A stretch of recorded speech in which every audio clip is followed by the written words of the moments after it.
రాముడు, రామాయణం ఇవి రెండు భారతీయుల ఆధ్యాత్మిక వారసత్వ సంపదలో ముఖ్య భూమికలు. రామాయణాన్ని వినేటప్పుడు, చదివేటప్పుడు, చూసేటప్పుడు మనకు అనేక సందేహాలు వస్తూ ఉంటాయి కదా. మరి అటువంటి సందేహాలకి ఈరోజు నివృత్తి చేయడానికి మనతో ఉన్నారు ప్రముఖ ధర్మ ప్రచారకులు, భక్తి శాస్త్రి ఆచార్యులు, రచయిత శ్రీమాన్ చక్రధరి ప్రభుజీ. హరే కృష్ణ ప్రభుజీ. హరే కృష్ణ. ముందుగా అంటే మన భారత వాంగ్మయంలో రామ నామానికి ఉన్న విశిష్టత గురించి తెలియజేయవలసిందిగా కోరుతున్నాను. చాలా సంతోషం అండి. ఫస్ట్గా రామనవమి శుభాకాంక్షలు, ముందస్తు శుభాకాంక్షలు మీకు. సో రాముడి శబ్దం అత్యంత పవిత్రమైనది. అనేక శాస్త్రాల్లో రాముడి గురించి గ్లోరిఫికేషన్ వస్తుందన్నమాట. పద్మపురాణం చూసినట్లయితే రమంతే యోగినో అనంతే సత్యానంద చిదాత్మని ఇతి రామ పదానేషు పురాణం బ్రహ్మద్ అభిధీయత అని వస్తుందన్నమాట. అంటే రమంతే యోగినో అనంతే అని చెప్పి, అంటే రామనామం ఎలాంటిదంటే అది ప్రతి ఒక్క ముఖ్యంగా యోగినో అనంతే అనమాట. రైట్, ఎవరైతే పరంపదం కాంక్షిస్తారో వాళ్ళకి అత్యంత ఆనందాన్ని ఇస్తుంది. It is a ocean of transcendental pleasure, సింపుల్గా చెప్పాలంటే. రైట్, అనంతమైన ఆనందాన్ని ఇచ్చే నామము రామనామము. ఇదే విషయాన్ని మనం ఇక్కడ కూడా చూడొచ్చు. శ్రీరామ రామ రామేతి రమే రామే మనోరమే అని వస్తుంది. సో ఈవెన్ ఆ లైన్లో కూడా చూసినట్లయితే అక్కడ కూడా శ్రీరామ రామ రామేతి, ఇక్కడ 3 సార్లు రామపదం వస్తుంది, రమే రామ మనోరమే. సో నా మనస్సుకి అత్యంత ఆనందం ఇచ్చేది రామనామము. మరియు ఆ రామనామము ఎంత గొప్పది అంటే సహస్రనామ తత్తుల్యం, రామనామ వరానమే వస్తుంది. అంటే 1000 విష్ణునామాలతో సమానం కూడా వస్తుంది. అంటే ఒకటి రామనామం యొక్క విశిష్టత, అంటే గొప్పతనం. That one name of Lord Ram అనేది విష్ణు కూడా రాముడే. సో 1000 నామాలతో సమానం అని వస్తుంది. రెండవది ఆ నామం జపం చేయడం ద్వారా ఆధ్యాత్మికవేత్తలకి అత్యంత ఆనందకరమైనది రామనామం అని వస్తుంది అన్నమాట. ప్రతి ఒక్కరికి రామ అనే పేరు పలికితే చాలు, ఈవెన్ భౌతికంగా చూసారే ఒక మనసు ఒక రకమైన చెప్పలేని ఒక రకమైన పులకింత వస్తుంది, మనం గమనించవచ్చు. తారక నామం, తరింపజేసే. అయితే ప్రభుజీ, రామో విగ్రహవాన్ ధర్మ అని, రాముడు ధర్మానికి నిలువెత్తు నిదర్శనం అని అంటాము. అంత గొప్పతనం ఏంటి రాముని క్యారెక్టర్లో? ఈ ప్రశ్నకి నేను సమాధానం చెప్పాలంటే ఈ 1 hour పాడ్కాస్ట్ సరిపోదండి. It's very difficult to contain. Part 2 చేద్దాం ప్రభుజీ. ఎసెన్షియల్లీ రామావతారం యొక్క ముఖ్య ఉద్దేశమే ఒక ఆదర్శవంతమైన వ్యక్తి ఈ లోకంలో ఎలా ఉండాలి అని స్థాపించడం కోసం భగవంతుడు స్వయంగా వచ్చి తన జీవితం ద్వారా ఉదాహరణ స్థాపిస్తాడు లార్డ్ రాముడు అనమాట. ఇదే విషయాన్ని ఒక్క శ్లోకంలో చెప్పాలంటే భాగవతంలో 9వ స్కందం 10వ అధ్యాయం శ్లోకం వస్తుందన్నమాట. ఏమని వస్తుందంటే శ్లోకం ఏంటంటే ఏక పత్ని వ్రతాధరో రాజర్షి చరితాశుచి స్వధర్మాన్ గ్రహమేదీనాం శిక్షయాత్ స్వయమాచరిత అని వస్తుంది ఒక శ్లోకం. అంటే ఇక్కడ మనం చూసినట్లయితే ఏకపత్ని వ్రతధరో అంటే రాముడు ఎవరంట, ఒకే స్త్రీ, ఒక రాజు అనేవాడు టిపికల్ మల్టిపుల్ యాక్సెప్టబుల్, కానీ ఒకే స్త్రీని మాట ఆమె నిలబడ్డాడు. నెక్స్ట్ రాజర్షి, హీఈస్ ఎ గ్రేటెస్ట్, అంటే ఒక సాధారణ రాజు ప్లస్ ఋషి అనమాట. మరియు చరిత శుచిహి అంటే కంప్లీట్లీ స్పాట్లెస్ క్యారెక్టర్, 100% ప్యూర్ అనేది ఈ లోకంలో ఉండదంటారు, అవునా కాదా? గోల్డ్ అంటే 100% గోల్డ్ ఉండదు, ఎంతో కొంత ఇంప్యూరిటీ ఉంటుంది అక్కడ. సో ఏది 100% ప్యూరిటీ ఉండదు, కానీ ఈ లోకంలో 100% ప్యూర్ అనే పదానికి ఏదైనా ఎగ్జాంపుల్ చెప్పండి అయ్యా అంటే రాముడి యొక్క క్యారెక్టర్ అంట, రాజర్షి చరిత శుచి అని చెప్పి. నెక్స్ట్ ఏంటంట స్వధర్మాన్ గ్రహమేదీయం. సో ఆయన ఏంటంట తన యొక్క స్వధర్మం ఆచరించడం ద్వారా, అంటే రాముడు అవతారము ఆయన ఇఫ్ యు సీ కృష్ణావతారం అట్లీస్ట్ కృష్ణుడు భగవద్గీత బోధించాడు, ఎలా ఉండాలో చెప్పాడు. రామావతారంలో you will not find it. రాముడు ఒకరికి తీసుకుని ఒక జ్ఞానోదయం చేశాడని చెప్పి ఎక్స్ప్లిసిట్గా అదే పని మీద you will not find it.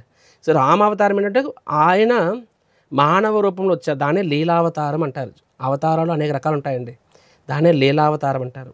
So మానవ అవతారంలో వచ్చి ఒక మనిషి అనేవాడు ఎలా ఉండాలి, ది ఐడియల్ మోస్ట్, ఏ ఎలిమెంట్లో అయినా సరే, ఒక భర్తగా అయినా సరే, ఒక రాజుగా అయినా సరే, ఒక కొడుకుగానైనా సరే, ఒక తండ్రిగా అయినా సరే, ఒక సోదరుడుగా కానీ, ఒక స్వామి కానీ, ఒక ఎనీ ఎలిమెంట్ తీసుకున్నా సరే ఐడియల్ మోస్ట్ క్యారెక్టర్.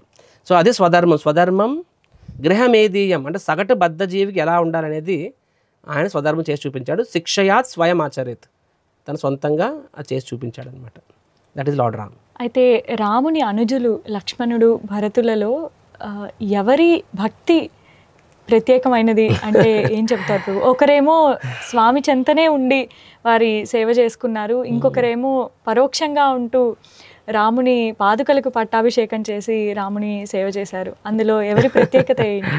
ఇప్పుడు నేను మీకు మీ కుడి కన్ను ఎడమ కన్ను రెండిట్లో ఏది ముఖ్యమంటే ఏమని చెప్తారు చెప్పండి? Or for example even hands and legs ఏది ఇంపార్టెంట్ ఏమి చెప్తారు? ప్రతి దానికి ఒక ప్రత్యేకమైన ఉద్దేశం ఉంటుంది. సో రామాయణంలో చూసినట్లయితే ఇందాక మీరు ప్రశ్న అడిగారు కదా, రాముడిని చేయడం నేర్చుకోవచ్చు అని చెప్పి.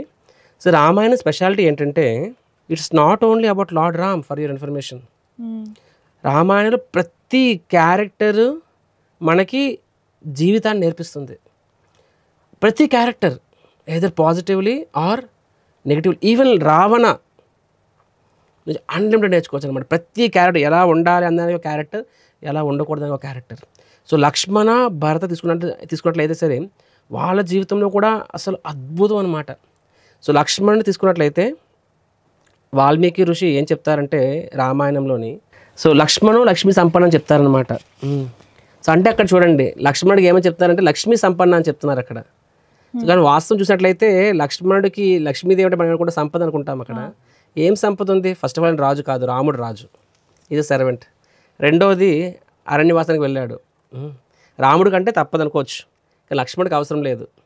రాముడు కనీసం భార్యతో ఉన్నాడు, లక్ష్మణుడికి భార్య కూడా లేదు, మీరు ఆలోచిస్తే. కానీ అక్కడ వాళ్ళు అంటే లక్ష్మణుడి గురించి మనం చదివితే మెజారిటీ పార్ట్ 90% ఆఫ్ రామాయణం లక్ష్మణుడు ఏ విధంగా వనవాసం రాముడికి సేవకుడిగా ఉన్నాడని చెప్పి. కానీ అక్కడ ఏమని వస్తుంది అంటే లక్ష్మణు లక్ష్మీ సంపన్న అని వస్తుంది అనమాట. సో అంటే ఏంటి లక్ష్మి అంటే రాముడి సేవ అనే సంపద అందరికన్నా ఎక్కువ కలిగిన వాడు లక్ష్మణుడు. ఈవెన్ సీతమ్మ వారు కూడా కాదు, మధ్యలో సీతమ్మ వారు అట్లీస్ట్ ఎగ్జైల్లో ఉన్నారు అక్కడ. సో రాముడి సేవ అనేది నిజమైన సంపద, సేవ సౌభాగ్యం అంటే ఆ సంపద అందరికన్నా ఎక్కువ పొందినవాడు లక్ష్మణుడు. కాబట్టి వాల్మీకి గురించి లక్ష్మణుడు గురించి చెప్పి లక్ష్మణుడు లక్ష్మీ సంపన్న అన్నారనమాట. కాబట్టి లక్ష్మణుడు ఆ విధంగా గ్లోరియస్, రాముడి సేవని వదలలేదు. ఎన్ని పరీక్షలు వచ్చాయి లక్ష్మణుడికి మనకు తెలిసిన సిట్యుయేషన్ చూసినట్లయితే, రాముడు జింక వెనకాల వెళ్ళినప్పుడు మాయా లేడి వెనకాతల సీతమ్మ వారు అవుట్ ఆఫ్ కన్సర్న్, కారణం ఏదైనా కానివ్వండి, లక్ష్మణ్ని సందేహిస్తుంది, అతని యొక్క క్యారెక్టర్ని సందేహిస్తుంది. నువ్వు ఎందుకు వెళ్ళట్లేదు? మేబీ ఈ అవకాశం కోసం వెయిట్ చేస్తున్నావేమో, నువ్వు నన్ను ఆశిస్తున్నావేమో చెప్పి. అక్కడ సీతమ్మ వారు లక్ష్మణ్ యొక్క క్యారెక్టర్ అంటే లక్ష్మణుడు గుండె మొక్క అయి ఉంటుంది. అండ్ అక్కడికి వెళ్ళాక అక్కడ ఏమి రాముడు ఏమన్నాడు, అరే నీకు ఒక్క విషయం చేయడం చేత కదా నీకు, I just asked you to take care of mother Sita, ఎలా వదిలి వచ్చేస్తావని చెప్పి, నీకు ఇంత ఈ మాత్రం కూడా చేయలేవా, ఒక వదిన చూసుకోలేవా అని చెప్పి. సో అక్కడ రాముడు లక్ష్మణుడి యొక్క కంపిటెన్స్, సో ఒక వ్యక్తిలో క్యారెక్టర్ కంపిటెన్స్ రెండిట్లని తూట్లు పడిపోయి అక్కడ ఇంకే అంటే there nothing, we're defined by our character and competence. రెండిట్లో కూడా లక్ష్మణుడికి అక్కడ అంత అయినా సరే లక్ష్మణ్ నేను నేను వెళ్ళిపోతానని చెప్పి విల్ నెవర్ ఫైండ్ ఇట్. అంటే ఎన్ని సవాళ్ళు ఎదురైనా పరీక్షలు ఎదురైనా సరే తన ఇగో ఎంత హర్ట్ అయినా సరే లక్ష్మణుడు తన క్యారెక్టర్ని తన కంపిటెన్స్ని, శత్రువుడి కంపిటెన్స్ అంటే తన యొక్క సామర్థ్యం అండ్ క్యారెక్టర్ ఏమంటారు తన యొక్క స్వభావమును, స్వభావం సామర్థ్యం రెండిట్లు పరీక్ష వచ్చినా సరే లక్ష్మణుడు వదలలేదు. So that is why is so great soul, లక్ష్మీ సంపన్న. అండ్ భరతుడి విషయానికి వచ్చినట్లయితే వాల్మీకి మనం ఏం చెప్తారంటే రాజ్య భరంతి బిభర్తి ఇది భరత అని చెప్తారనమాట. అంటే ఒక రాజ్యాన్ని భారంగా మోసినవాడు, అంత భారాన్ని మన తల మీద భారం ఉంటే భారాన్ని దించుకోవాలనుకుంటాము, కానీ రాముడి కోసము అంతటి భారాన్ని మోసినవాడు భారతుడు అనమాట. అంటే రాజ్యం వస్తే ఎవరికైనా అది సంతోషంగా అనిపించాలి, కానీ దాన్ని కూడా భారంగా తీసుకున్నాడు అనమాట. ఇప్పుడు సింపుల్, తప్పు చేసిన ఎవరైనా ఉందంటే కైకేయి మరియు మందర తప్పు చేశారు, కానీ ఆ బ్లేమ్ ఎవరి మీదకి వెళ్ళింది? భరతుడి మీదకి వెళ్ళింది. ఎంతలా అంటే దశరథ మహర్షి చనిపోయినప్పుడు భరతుడు నాకు అంతికి చేయడం వీలేదన్న, అంటే ఈవెన్ దశరథుడు తన సొంత తండ్రి డౌట్ పడ్డాడు. రాజ్యంలో కొంచెం ప్రతి ఒక్కరు భరతుని అసహ్యించుకున్నారు. అక్కడ అంటే ఫస్ట్ ఆఫ్ ఆల్ రాముడు అరణ్యవాసానికి వెళ్ళిన బాధ అన్లిమిటెడ్ అయితే, తర్వాత రాజ్యంలో ప్రతి ఒక్కరు కూడా ఆయన్ని అనుమానపడతారు, ఇంకెంత బాధ. మూడోది తన తండ్రికి నేను తప్పు చెయ్యలేదు అని చెప్పుకునే అవకాశం జీవితాంతం ఇవ్వకుండా తన తండ్రి శిక్షించాడు. ఎంత పెద్ద శిక్ష భరతుడికి అంటే, for eternity his father doubted him. అంత బాధ నుంచి భరతుడు ఈజీగా బయటపడవచ్చు. ఎలా బయటపడవచ్చు? వెళ్ళి తన తల్లిని ఆయన శిరచ్ఛేదం చేయొచ్చు అని భరతుడు అంటాడు. యాక్చువల్గా మందరిని శత్రుఘ్నుని తీసుకుని వస్తాడు, ఈవిడ వాళ్ళదంతా అయిందని చెప్పి. అప్పుడు కైకేయి అంటుంది, భరత మంతర తప్పేం లేదు, ఆవిడని నువ్వు డోంట్ కిల్ హెర్ అని చెప్పి. అప్పుడు భరతుడు అంటాడు, ఆవిడని కొట్టొద్దంటే భరతుడు అంటాడు, ఆవిడని కాదు యాక్చువల్గా నిన్ను కొట్టాలని నాకు ఉంది అంటారు అనమాట. కానీ ఈరోజు నేను ఏమో చెయ్యేస్తే రాముడు నన్ను ఎప్పటికీ క్షమించడు, మరియు ఒక ఆడదానికి అవమానం జరిగిన రాజ్యంలోకి రాముడు తిరిగి రాడు, కాబట్టి నేను మిమ్మల్ని ఏం చేయలేకపోతున్నాను. అంటే అక్కడ భరతుడు తన తల్లిని దూషించినా సరే, మందరిని దూషించినా సరే, అక్కడ కైకేయి వెళ్ళనైపోయేది, భరతుడు మంచోడైపోయాడు. కానీ భరతుడు అంతటి భారాన్ని మోసాడు, అంతటి అనుమానాల్ని అవమానాల్ని భరించాడు. కానీ అక్కడ దాని నుంచి బయటపడవచ్చు, ఈజీగా బయటపడవచ్చు, ఈ కూడా come clean out of it. అయినా సరే భరతుడు పని చేయలేదు. అలా చేస్తే ఏమవుతుంది? రాముడు క్షమించని చెప్పి. అంటే రాముడి కోసం అంతటి భారాన్ని మోసాడు. ఏం భారం అది? సందేహం అనే భారం అనమాట. అవమానాన్ని భరించాడు. మరియు తర్వాత కూడా మనకు తెలుసు భరత్ మిలాపని, రాముడు పిలిచిన సరే రాముడు రాడనమాట. సో రాముడు తరపున రాజ్యాన్ని పాలించాడు అనమాట. సో దాన్ని ఎంత భారంగా పాలించాడు ఆయన. సో ఒకటి సర్వీస్ ఇన్ యూనియన్, ఇంకోటి సర్వీస్ ఇన్ సపరేషన్. అట్లీస్ట్ లక్ష్మణుడికి రాముడికి దగ్గరుండి డైరెక్ట్ సేవ చేసుకోగలిగాడు అనమాట. భరతుడికి అది కూడా లేదు. కాబట్టి భరతుడి యొక్క సేవ రాముడి కన్నా అంటే లక్ష్మణుడి కన్నా ఏమాత్రం తక్కువ కాదు. So both are like two eyes అనమాట. ఒకరు త్యాగం ఒక రకంగా అంటే రాముడి కోసం త్యాగం చేశారు, ఇంకొకరు రాముడిని డైరెక్ట్ సేవనే త్యాగం చేశారు రాముడి కోసం అనమాట. ఒక రాముడి సేవ కోసం రాజ్యాన్ని త్యాగం చేశారు, ఇంకొకడు భరతుడేమో ఏం చేశారు, అక్కడ రాముడి సేవ కోసం రాజ్యాన్ని స్వీకరించారు. రెండు కూడా ఈక్వల్ గ్లోరియస్ రోల్స్, యాక్చువల్లీ ఎక్కువ తక్కువ కాదండి. అయితే ప్రభుజీ, మీరు అరణ్యకాండలోని కొన్ని సందర్భాలు కూడా ప్రస్తావించారు. అయితే సీతాదేవికి కూడా లక్ష్మణుని మీద అంతే ఎనలేని అభిమానము, ఆ మాతృ ప్రేమ ఉంది. కానీ లక్ష్మణ రేఖ గీసి ఇది దాటొద్దమ్మా అని చెప్పిన తర్వాత కూడా సీతాదేవి మరి రావణాసురుడు మారువేషంలో వచ్చినప్పుడు అది దాటడానికి గల కారణం ఏమిటి? మీరు కరెక్ట్ చెప్పారండి. సీతమ్మ వారికి లక్ష్మణుడు అంటే ఎనలేని ప్రేమ మరియు నమ్మకం. చాలామంది ఏమని చెప్తారంటే, సీతమ్మ వారు లక్ష్మణుడిని అనుమానించారు, ఆయన్ని సందేహించారు, కాబట్టి ఆ అపరాధం వలన సీతమ్మ వారు అంత బాధపడ్డారని చెప్తారు. సో ఎస్, లీలలో భాగంగా ఆవిడ అలాగా వ్యవహరించవచ్చు. కానీ వాస్తవంగా సీతమ్మ వారికి లక్ష్మణుడి మీద 1% కూడా సందేహం లేదు. ప్రూఫ్ ఏంటి? మనము రాముడు సీతమ్మ వారిని వాల్మీకి ఆశ్రమానికి తీసుకెళ్తుంటారు కదా, లక్ష్మణుని పంపిస్తారు కదా. సీతమ్మ వారికి తెలియదు ఆ విషయం. అప్పుడు ఆవిడ గర్భవతి. లక్ష్మణుడికి ఏడుపు వస్తుంటుంది అనమాట. ఆ రథం నడుపుతుంటాడు, కానీ ఈ వాజ్ సో ఫీలింగ్ బ్యాడ్ అనమాట. సీతమ్మ వారు కనీసం చూడలేకపోతుంటాడు లక్ష్మణుడు. సీతమ్మ వారు చాలా ఆనందంగా ఉంటుంది. ఆవిడేమనుకుంటుందంటే, నేను విహారానికి వెళ్తున్నాను, వాల్మీకి మన ఆశ్రమానికి వెళ్తున్నాను అని చెప్పి. సో అప్పుడు ఆవిడ లక్ష్మణుడితో మాట్లాడుతుంటుంది, కానీ లక్ష్మణుడు మాట్లాడలేకపోతుంటాడు అనమాట. అప్పుడు సీతమ్మ వారు అంటే ఆయన వేడుస్తుంటాడు, ఆ ఏడుపు సీతమ్మ వినిపిస్తుంది. సీతమ్మ వారు ఏమంటారు తెలుసా అండి? ఆవిడ ఏమంటారంటే, చూడు లక్ష్మణ, నేను ఒక స్త్రీ అయ్యుండి నా భర్తని విడిచి 3 రోజులు వెళ్తున్నాను, నేను నా భర్తని వదిలి ఉండగలుగుతున్నాను. అలాంటిది నువ్వు నీ భర్తను వదిలి ఒక పురుషుడు అయ్యండి నీ అన్నని వదిలి ఎలా ఉండలేకపోతున్నావు? కమాన్ యార్ అంటే చెప్పాలంటే ఈ మాత్రం ఎలాగ నువ్వు ఉండలేవు అంటే, సీతమ్మ అంటే షీ కంక్లూడెడ్ లక్ష్మణుడు బాధపడుతున్నాడంటే కారణం ఏంటి? రాముడిని వదిలి 1 నిమిషాన్ని ఉండలేడు అంటే, నాకన్నా కూడా లక్ష్మణుడికి రాముడి మీద ప్రేమ అంటే సీతమ్మ వారి దృష్టిలో లక్ష్మణుడి యొక్క స్టేచర్ అది. కాబట్టి యూ కెన్ సీ అంటే సీతమ్మ వారి లక్ష్మణుడు 1% కూడా డౌట్ లేదు. కానీ అక్కడ ఆ మాట ఎందుకు అన్నదంటే కారణం ఏంటి? అప్పుడు రాముడి మీద ఆవిడకి అంటే she loves Ram so much, కాబట్టి ఆ రాముడి మీద ఉన్న ఆ యొక్క కన్సర్న్ వలన ఏం చేస్తే ఇప్పుడు, ఎందుకంటే ఏం చేస్తే లక్ష్మణుడు కదలడు, కాబట్టి ఏం చేస్తే లక్ష్మణుడు కదులుతాడు, ఇలా చెప్తే కదలదు, కాబట్టి అలా చెప్పడం జరిగిందనమాట. సో అది కారణం.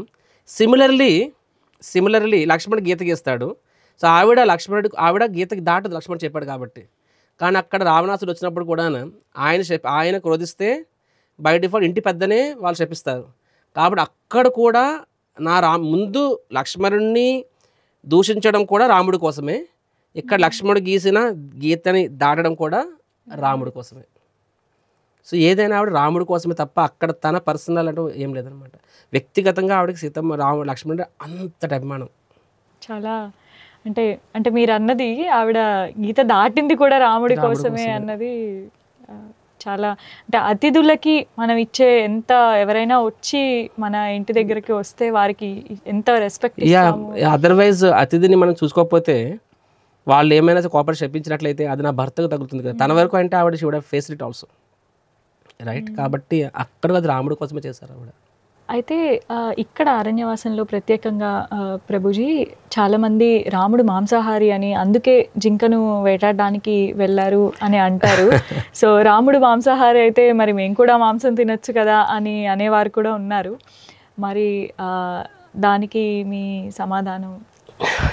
చాలామంది ఇదే మాట అంటారండి, రాముడు మాంసాహారి కాబట్టి మేము మాంసాహారి అయితే తప్పేంటి అంటారు. సో ఫస్ట్ ఆఫ్ ఆల్ నా సింపుల్ క్వశ్చన్ అంటే, సరే అంటే మీకు రాముడు మాంసాహారినా కాదా అనేది వై ఇస్ కన్సర్న్. కాబట్టి ఇప్పుడు నిజంగా రాముడు తింటే మేము తిని తప్పేంటి అన్నట్లయితే మరి రాముడు చేసిన అంటే that means you want follow order. So రాముడిలో సరే ఈవెన్ బై మీ ఆర్గ్యుమెంట్ ప్రకారంగా మీరు అదే నమ్మినట్లయితే సరే నమ్మండి, అప్పుడు రాముడు చేసిన మంచి అది కూడా మీరు పాటించండి. అలా పాటించగలరా? ఫస్ట్ ఆఫ్ ఆల్ అలా పాటించగలిగితే అప్పుడు నాకు సరే మీరు రాముడు మాంసం నమ్మినా సరే మీరు తినాలనుకున్నది నాకేం అబ్జెక్షన్ లేదు. Point number 1. Point number 2, first of all ఎవరైతే ఇలాగ చెప్తుంటారో వాళ్ళు రామాయణంలో ఎక్కడైనా ఇలా చూపించగలరా? సో రామాయణంలో నేను చెప్తాను అక్కడ ఏముందని. అక్కడే అసలు రామాయణంలో మొత్తము చూసినట్లయితే ఆ సబ్జెక్ట్ 3-4 ప్లేసెస్లో వస్తుంది. ఎలా వస్తుందంటే అది కూడా రాముడు అరణ్యవాసానికి వెళ్తున్నప్పుడు అక్కడ తన తల్లిదండ్రులతో ఏమంటాడంటే నా అమీష అంటారనమాట. అంటే ఇప్పుడు నేను అడవులు వెళ్తున్నాను, నేను ఇంద్రియ భోగం కానీ చెయ్యను, మాంసాహారాన్ని ముట్టను, ఇలా చెప్పి రాముడు అంటారు. సో దాని ఆధారంగా జనాలు ఏమంటారంటే సో రాముడు నేను ఇంక ఇక్కడ మాంసాహారం ముట్టను అని చెప్పి అంటారు చెప్పి వాదిస్తారు. ఇది ఎలా ఉంది అంటే, ఫర్ ఎగ్జాంపుల్ మన పిల్లల్ని మనం హాస్టల్లో పెడతాము. పెట్టినప్పుడు నాన్న నువ్వు తప్పుడు పనులు ఏం చేయొద్దు, ఈ మాంసాహారం ఈ డ్రగ్స్ ఇవన్నీ ముట్టుకోవద్దు అంటే సరే పేరెంట్ అడగలేదు మనం చెప్తాము. అంతెందుకండి ఇప్పుడు మేము దీక్ష టైంలో మా గురువు గారి ముందు ప్రమాణం చేస్తాము. ఏమని చెప్తాము? మాంసాహారం ముట్టము, మద్యం ముట్టము, వ్యభిచారం పనులు ఎంగేజ్ అవ్వము, ప్లస్ జూదం ఆడమని చెప్పి నేను కూడా నా గురువు గారి ముందు ప్రమాణం చేశాను. దాని అర్థము నేను అంతవరకు చేస్తున్నాను కాదు, నా జీవితంలో ఎప్పుడు కూడా తప్పుడు పనులు చేయలేదు. సో ఆ రోజు నేను ప్రమాణం చేశానంటే దాని అర్థము అంతకుముందు అవి నేను చేశాను కాదు. సిమిలర్లీ ఇప్పుడు కాలేజ్కి వెళ్ళే పిల్లవాడు నాన్న నేను కాలేజ్కి వెళ్ళినా సరే నేను ఈ డ్రగ్స్ లిక్కర్ అవన్నీ ముట్టను అంటే దాని అర్థము అంతవరకు చేశాడని కాదు. Point number 1. కాబట్టి దాన్ని ఏదంటే కోడిగుడ్డు మీద ఈకలు పీకడం అంటారు కదా, అలాగా. So don't take something out of nothing. ఎందుకంటే ఒకవేళ మీరు దాన్ని అలా అనలైజ్ చేయాలని సరే మనం ఏదైనా అనలైజ్ చేసినప్పుడు హోలిస్టికల్లీ అనలైజ్ చేయాలి. రాముడు ఇంద్రియ భోగాన్ని త్యజించాలనుకున్నప్పుడు ఆయన తన ఈవెన్ వస్త్రధారణ కూడా అంతటి సరళమైన వస్త్రధారణ ధరించినవాడు, అంటే శారీరక తపస్సును స్వీకరించాలని అర్థము. అలాంటి వ్యక్తి మరి వేరే ఇంద్రియ భోగాలకు ఎందుకు వెళ్తాడు? Question. And coming back to రెండవ రీజన్ ఏం చెప్తారంటే, సీతమ్మ వారు ఈ మాయాలేడి ఉంది కదండి, ఆ బంగారు జింక, దాన్ని పట్టుకోమని చెప్తారు రాముడు. కాబట్టి దాన్ని వాళ్ళు ఏమని అన్వయిస్తారంటే ఇట్ ఇస్ ఫర్ ఈటింగ్ అని చెప్పి. సో వాస్తవంగా అక్కడ సీతమ్మ వారి ఉద్దేశం ఏమొస్తుందంటే షీ వాంటెడ్ దాట్. ఎందుకంటే సరే అదే రీజన్ అయితే వాళ్ళు చెప్తే లేదు అది తినడానికి కాకపోతే ఇంకెందుకు అని అడిగినట్లయితే బంగారు జింకని ఎందుకు అడిగారు సీతమ్మ వారు? వేరే ఏ జింక తినడానికి ఏ జింక అని ఒకటే లాజికల్గా. సో బంగారు ఎందుకంటే బికాస్ అది ఆవిడకి వింతగా అద్భుతంగా అందంగా కనిపించింది కాబట్టి నేను దీన్ని తిరిగి అయోధ్యకి తీసుకువెళ్తాను, పెంచుకుంటాను అనే కోరికతో సీతమ్మ వారు అక్కడ అడుగుతారనమాట. మనము అదే సరే అంటే ఇదే లాజిక్ ప్రకారంగా రామాయణంలో రాముడు శాకాహారం అన్నట్టుగా కూడా హండ్రెడ్స్ ఆఫ్ కేస్ స్టడీస్ వస్తాయి. అవన్నీ పక్కన పెట్టి ఈ 2-3 కేస్ స్టడీస్ని తీసుకొని దాన్ని ఒకలా ఇంటర్ప్రిట్ చేస్తే దానికి ఎవరేం చేయలేరు. అయితే ప్రభుజీ దీని తర్వాత అంశంలో హనుమంతుల వారు రాముణ్ణి కలవడానికి ముందు కూడా వారు శ్రీరామచంద్రుణ్ణి ఎప్పుడు చూడలేదు, అయినా సరే వారికి రాముని పట్ల ఎనలేని అభిమానము, వినమ్రత ఉన్నాయి. అది దానికి కారణం ఏమిటి? ఏదైనా వారికి పూర్వ జన్మాంతరంగా వచ్చిన సంస్కారమా అది? దాని గురించి కొంచెం వివరించండి. యాక్చువల్గా మనము ఏదైతే రామాయణం మనం చదువుతున్నామో అండి, ఇది రాముడి యొక్క లీల. మనం భగవద్గీతలో కూడా చూడొచ్చు. భగవంతుడు పరిత్రాణ సాధన అని శ్లోకం అని చెప్తాను అనమాట. ధర్మ సంస్థాపనార్థం సంభవామి యుగే యుగ చెప్పి, అంటే ప్రతి యుగంలో నేను అవతరిస్తాను. సో ప్రతి యుగంలో ఒక పర్టికులర్ పర్పస్ కోసం భగవంతుడు అవతరిస్తారు. సో రామావతారంలో భగవంతుడి యొక్క పర్పస్ ఏంటంటే చెప్పినట్టుగా శిక్షయాత్ స్వయం ఆచరేత్, తన సొంత ఉదాహరణ ద్వారా ఒక ఆదర్శవంతమైన వ్యక్తి ఈ లోకంలో ఎలా ఉండాలి చెప్పడం కోసం రామావతారం చెప్పాను అనమాట. కాబట్టి భగవంతుడు తన నిత్యలీలల్ని తన స్వధామం అయోధ్యధామం అంటే వైకుంఠ లోకాల్లో చేస్తూ ఉంటారు. సో ప్లస్ వైకుంఠ లోకం చేస్తూ ఉంటారు, ప్లస్ ఈ లోకాల్లో ఈ భౌతిక లోకాల్లో కూడా భగవంతుడు ఆయన త్రేతాయుగంలో అవతరిస్తూ ఉంటారనమాట. కాబట్టి రాముడి లైఫ్లో ఉన్న క్యారెక్టర్స్ వాళ్ళు ఎవరు అంటే వాళ్ళు నిత్య పార్షదులు. అంటే నిత్య పార్షదులు అంటే they are eternal associates of Lord Ram, అంటే భగవంతుడు వైకుంఠ లోకాల్లో. కాబట్టి ఈ లోకంలోకి వచ్చినప్పుడు ఆ లీలలో భాగంగా ఒక పర్టికులర్ సందర్భంలో వాళ్ళు భగవంతుడు కలుసుకుంటారు. సో ఇమ్మీడియట్గా ఆ ఎమోషన్ అనేది అక్కడ రిఫ్లెక్ట్ అవుతుంది. మరి ఆ లాజికల్ చూసినట్లయితే సీతమ్మ వారు సీతా స్వయంవరంలో మనం చూస్తాము, రాముడిని చూసి ఫస్ట్ టైమే ఆవిడ రాముడి పట్ల మనసు పెంచుకుంటారు, అవునా కదా? అంతకుముందు ఎంతోమంది రాజులు వస్తారు, ఎవరు ఎత్తలేకపోతారు ఆ యొక్క శివధనుస్సుని. కానీ ఏ రోజు సీతమ్మ వారికి ఏ రాజుని చూసినా సరే ఆవిడకి మనసు పట్టదు. కానీ ఎప్పుడైతే రాముడిని చూస్తారో ఈయన నా పతి కావాలని చెప్పి ఆవిడ చాలా ప్రార్థిస్తారు ఆవిడ, రైట్? సో అండ్ డే 1 నుంచే వారి ఎమోషన్ అంత స్ట్రాంగ్ అయింది. So that means mother Sita is భగవంతుని యొక్క నిత్య పార్షదులు అనమాట, ఎటర్నల్ అసోసియేట్స్. సిమిలర్ హనుమంతుడు కూడా స్వామివారి నిత్య పార్షదులు. ఈ పాస్ట్ టైంలో ఎలా కలుసుకున్నారు ఏంటి అనేది దట్ ఈస్ ఆల్ లీలలో భాగంగా detail, but actual they are eternal associates. అయితే హనుమంతుల వారు అంటే శ్రీరాముని యొక్క ప్రతి అవతారంలోనూ కూడా వారితో పాటు ఉన్నవారే అని చెప్తున్నారు కదా. మరి హనుమంతుడు అంత బలవంతుడైనప్పుడు వారు ఆల్రెడీ లంకకు వెళ్ళి లంకా దహనం చేశారు, అనేక సంఘటనలు అక్కడ మనకు తెలుసున్నాయి. అయితే హనుమంతుడే స్వయంగా సీతాదేవిని తీసుకొని రావచ్చు కదా. మీరు చెప్పినట్టుగా హనుమంతుడు అంత బలవంతుడు అన్నారు, హనుమంతుడు తీసుకురావచ్చు అంటున్నారు. హనుమంతుడు ఎందుకు తీసుకురావాలి? రాముడు తలుచుకుంటే ఆ వానర సేనలో అత్యంత బలహీనుడు చేత కూడా రావణ్ణి ఓడించి సీతమ్మ వారిని తీసుకొని రాగలరు. You agree this point? ఇప్పుడు రాముడు రామసేతు వానర సహాయంతో నిర్మించారని మనం వింటాము. Simple point. రాముడు సముద్రదేవుడిని మనం చూసినట్లయితే ఆయన పిలిచినప్పుడు ఆయన పలకపోతే ఆయన బాణం ఎక్కుపట్టినప్పుడు భయపడి బయటకు వస్తారు, ఆయనే పాత్ ఇస్తారు. పాత్ ఇవ్వగలిగిన అంటే సముద్రం వీడి పాత్ ఇవ్వగలిగినప్పుడు ఆ పాత్ అంటే ఆ దారి మారినప్పుడు సముద్రదేవుడు వానరుల్ని అంటే ఆయనే రోడ్ వేయలేడా, ఆయన సీత ఇబ్బంది నిర్మించలేడా? కామన్ పాయింట్ అనమాట. సిమిలర్గా రామనామం రాసినప్పుడు ఆ రాళ్ళు తేలుతున్నాయి అంటారే. సో రామనామం రాస్తేనే ఒక రాయి అంత బరువైనవి తేలినప్పుడు రాముడు నామం జపం చేసిన వానరులు తేలలేరా? సో అంటే భగవంతుడు తను ఏం చేయాలనుకుంటాడో తన భక్తుల ద్వారా చేయించాలనుకుంటాడు. ఎందుకంటే భక్తులకి ఆ కీర్తిని ఇవ్వాలనుకుంటాడు. రెండవది భక్తుల యొక్క గొప్పతనాన్ని లోకాన్ని చెప్పాలనుకుంటాడు అనమాట. సిమిలర్లీ హనుమంతుడికి రామాయణం అంత శక్తినిచ్చాడు, మరియు అర్జునుడికి భారతంలో అంతటి శక్తినిచ్చాడు అనమాట. కాబట్టి వాళ్ళ చేత ఎంత చేయించుకోవాలో ఏ చెప్తుంది భగవంతుని ఇష్టము. అండ్ అక్కడ హనుమంతుడే తెచ్చేవచ్చు. అలా చేస్తే సీతమ్మ వారికి తన గౌరవం ఎగ్జాక్ట్ ఎలా నిలబడుతుంది? రాముడు వచ్చి తీసుకెళ్తే తన గౌరవం నిలబడుతుందా? హనుమంతుడు తీసుకెళ్తే తన గౌరవం నిలబడుతుందా? రాముడే కదా. So simple logic. మీరు చెప్పింది నిజమే. హనుమంతుడే ఎందుకు అంటున్నాను? సరే హనుమంతుడు ఇంకా బలవంతుడు. వానర సేనలో అత్యంత బలహీనుడు కూడా ఎంటైర్ రావణాసురుని మొత్తం అందరిని వధించి కూడా తీసుకురాగలరు. సో భగవంతుడు తలుచుకుంటే.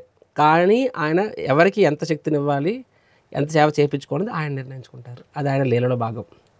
సింపుల్గా రావణుడితో అంత యుద్ధం చేయాల్సిన అవసరం లేదు కూడా.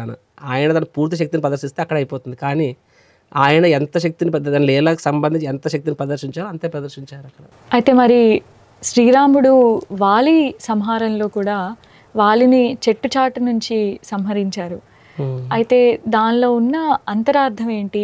ఎదురుగానే వెళ్ళి శ్రీరాముడు అంతటి గొప్పవాడు కదా, ఎదురుగానే వెళ్ళి వాలిని సంహరించవచ్చు కదా, చెట్టు చాటు నుంచి సంహరించాల్సిన. అంటే మీరు అడిగేది ఏంటంటే బయట వాళ్ళు అన్నట్టుగా రాముడు వాలిని ఎదురుగా ఫేస్ చేయలేడంటారా?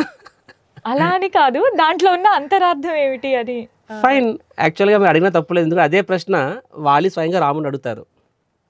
రామాయణం మనం చదివితే సో వాలిని రాముడు బాణంతో సంహరించినప్పుడు వాలి ఎదురుగా ప్రత్యక్షమవుతారు. అప్పుడు వాలి రాముడిని చూస్తారు డైరెక్ట్గా. అంటే రాముడి యొక్క గొప్పతనం వాలికి ఆల్రెడీ తెలుసు అంతే సెన్స్ను.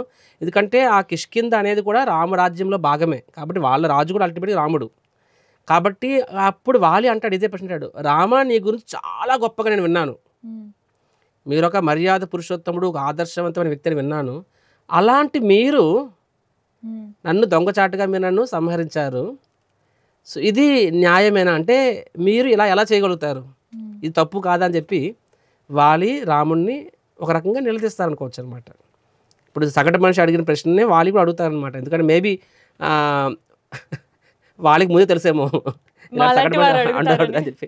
అందుకే రాముడిని స్వయంగా ఇప్పుడు అలాంటి వాడు చెప్పడం కన్నా రాముడు చెప్తే బెటర్ కదా. సో ఇదే ప్రశ్న రాముడిని వాలి అడుగుతారు. దానికి రాముడు ఏమని చెప్తారంటే, ఫస్ట్ ఆఫ్ ఆల్ వాలిని సున్నితంగా మందలిస్తారు. ఏమంటారంటే, శరీరంతో పాటే కొన్నిసార్లు మనసు కూడా క్షీణిస్తుంది అంటారు. కాబట్టి నీ మనసు మందబుద్ధి అయింది కాబట్టి నువ్వు ఇలా ఆలోచిస్తున్నావు.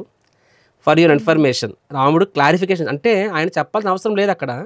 కానీ రాముడు ఇప్పుడు ఎవరో మాట్లాడితే మనం సమాధానం ఇస్తామా? సో ఒక రకంగా వాలి చాలా తప్పులు చేశాడు. అయినా సరే రాముడు మర్యాద పురుషోత్తముడు కాబట్టి వాలి అడిగిన ప్రశ్నకి డీటెయిల్ సమాధానం ఇస్తారు.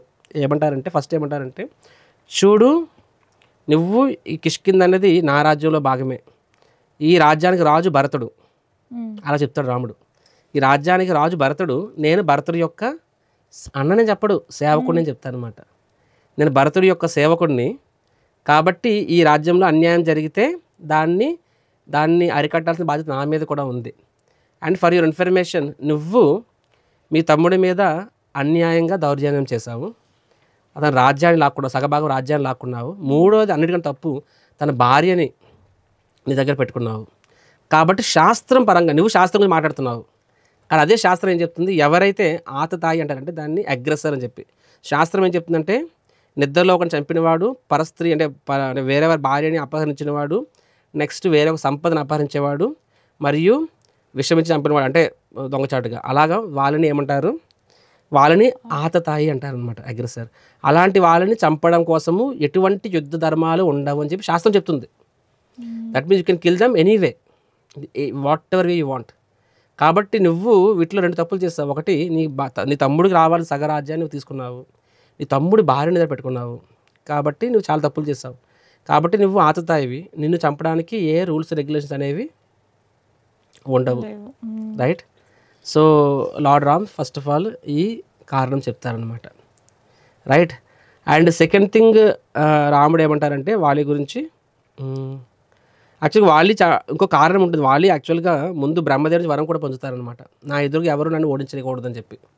సో రాముడికి వాలిని ఓడించడం పెద్ద సమస్య కాదు, కానీ బ్రహ్మదేవుడి వరాన్ని ఆయన గౌరవిస్తాడనమాట. గౌరవిస్తూ ఆయన వెనక నుంచి చంపుతాడనమాట అక్కడది. సో ఇది ఒక కారణము. ఇంకో కారణం కూడా ఉంటుంది.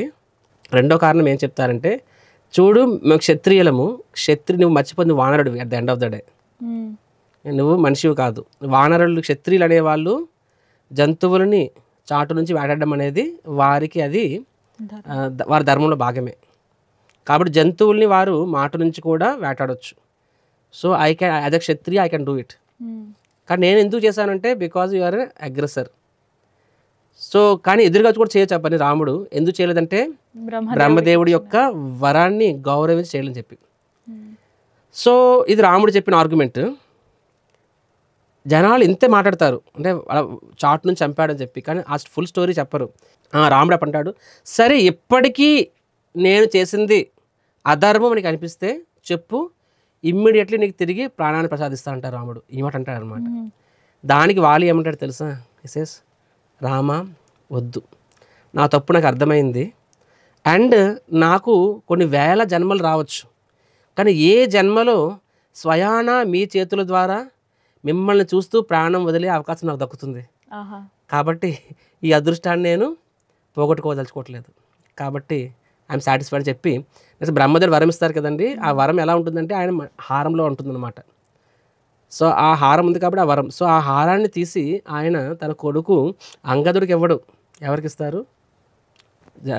సుగ్రీవుడికి ఇస్తారనమాట.